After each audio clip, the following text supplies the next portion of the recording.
Over the past 3 years, Syria's Air Force has rained death on more than 21,000 civilians. Their bodies ripped apart by exploding barrel bombs, missiles dropped on homes, businesses, bus stops, even hospitals.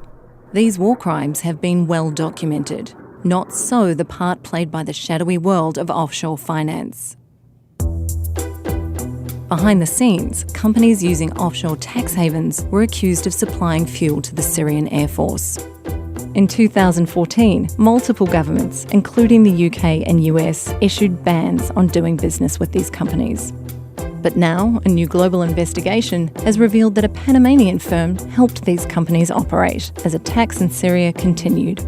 That firm, Mossack Fonseca, is a key player in a sprawling, secretive industry that the world's rich and powerful use to hide assets and skirt rules by setting up front companies in far-flung jurisdictions.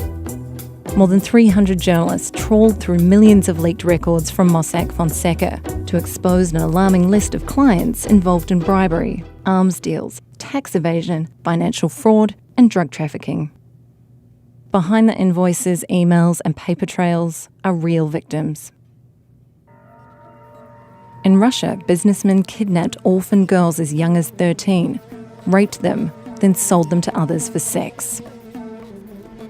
After this rape, I was aching all over. I started very much fearing men. I felt as though they wanted only one thing, only sex with me.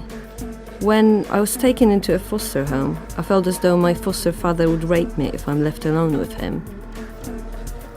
One of the alleged ringleaders was a client of Mossack Fonseca's.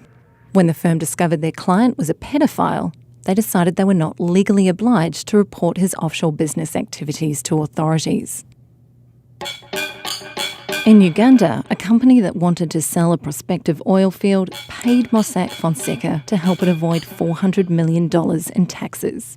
It was simple paperwork. The company's address was changed from one tax haven to another.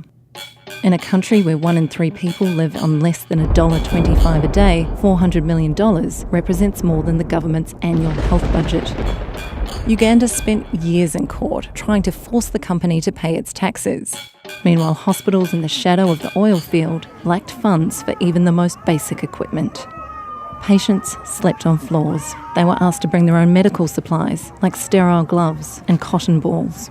It was a surprise to me because I expected all this equipment to be at the health center. When all these things are not there, nurses say we cannot work on you.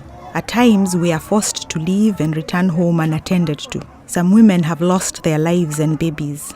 Uganda ranks among the worst 10 countries in the world for high maternal, newborn and child mortality rates due to a lack of access to good healthcare. The offshore industry has recently come under fire for enabling dubious activities like these.